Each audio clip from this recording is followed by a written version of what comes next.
Hey everyone, so part two of my 32 significant books to me. So at number 11, I have the first book in the Pretty Little Liars series. So I watched like the first couple episodes back home in Illinois, and I thought it was okay. I didn't really get into it. And then I was just browsing the library, and I thought I didn't hate it, but I wasn't all that into it. Maybe the books are a little bit better. And it turns out that they're really just fun reads. And I don't want to call it a light read because the plot's kind of dark. But yeah, it's I just put this on this because I enjoyed reading it. It was fun. Number 12 is An Abundance of Catherines, and that is the third John Green book I read.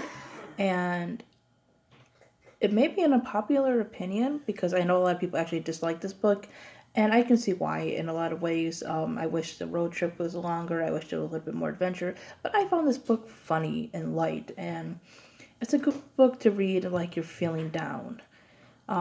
There's nothing really too heavy in this one, but it has its moments, and it's one of my favorites. Besides The Fault in Our Stars, it might be one of my favorite of John Green's. Number 13 is Because of Winn-Dixie. So I seen the movie years ago when it came out, and I really liked it. And so I thought I'll get the book in audio, and this was just a book I was listening to doing stuff in my apartment, which was my first apartment. And it was the first book I read by Kate DiCamillo, and she's now starting to become one of my favorite authors, if I can call anyone my favorite author, because I don't know the rules of when somebody could be your favorite author, like how many books of theirs you have to read. So, John Green, Kate DiCamillo, so far, at least in the top 10s. Number 14 is Going Bovine by Libba Bray, and this also, again, if you want to count at least 2 to 3 books, you can count Libba Bray as one of my favorites. I fell in love with this story. It is deep. It is also hilarious. I love the adventure. That I love like whimsical kind of things and stuff that's just like really out there. And so I had started this book when I first moved out here, and I didn't get to finish it, and I had forgotten some of it because some time had passed. But then I was checking out Audible, and I found it, and I'm like, I didn't finish this book, and it's just great on Audible, or audio, period. Audible is not a bad site, but I don't know. I think I'd rather stick to my Nook audio. Number 15 is Jessica's Guide to Dating on the Dark Side.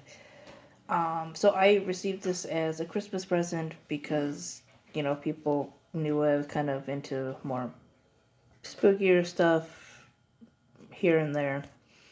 And so this is basically a YA vampire novel. It's not Twilight. It's definitely not Twilight. So, I read it, I gave it a chance, and I'm like, this book is great. It's funny. It's got great characters. I don't remember a love triangle. There's no love triangle. It's just great. Number 16 is a nonfiction book, which is The Idiot's Guide to Wicca and Witchcraft. So, at around 16, well, earlier than that, but mostly 16, I started to explore my religious options and started seeing what really fit me. And that was one of them. And there's different versions of this. I think I've read at least like the second and the third. They're all pretty much the same. Just kind of worded slightly different. But yeah, it opened me up to new things and practices and pantheons and all that other stuff. So it had to be on this list.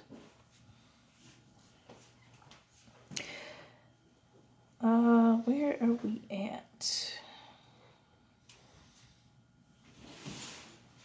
Number 17, I had to put a children's classic on here because I reread it this year, and that's Alice in Wonderland. I enjoyed the movie. The movie is cute. Not the live action movie, that one's okay, but the cartoon is really cute. And the book is too. The book is just fun and light, and yeah, I just enjoy reading it. The book also has a lot more characters and stuff. Number 18 is The Miraculous Journey of Edward Tulane. This is another K.D. Camilla book. It's, I think the second book I read through Audible, and like the second or third. No, I think maybe the second. And this one is fantastic on audio. It's really good if you want to check out children's literature, whether you just want to expand your reading, maybe, I don't know, read for the purpose of writing for children. But I like the fact that this is a book that can be for younger people, but also be very meaningful, very deep. I just love the book.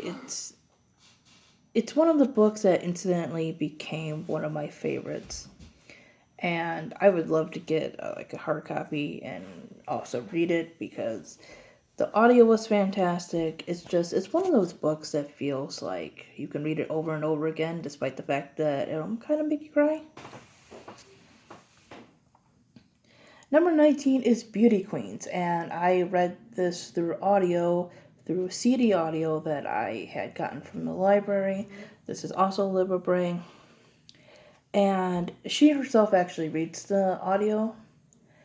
And it's one of the books that I feel that might be better on audio, just because she plays like all the different characters.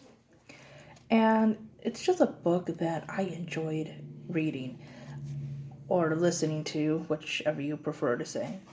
But I enjoyed having a book that was a mix of like social commentary, humor, just life in general.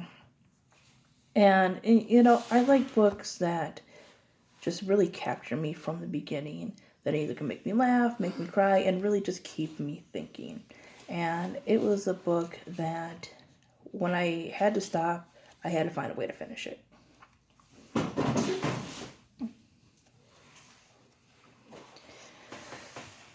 Number 20.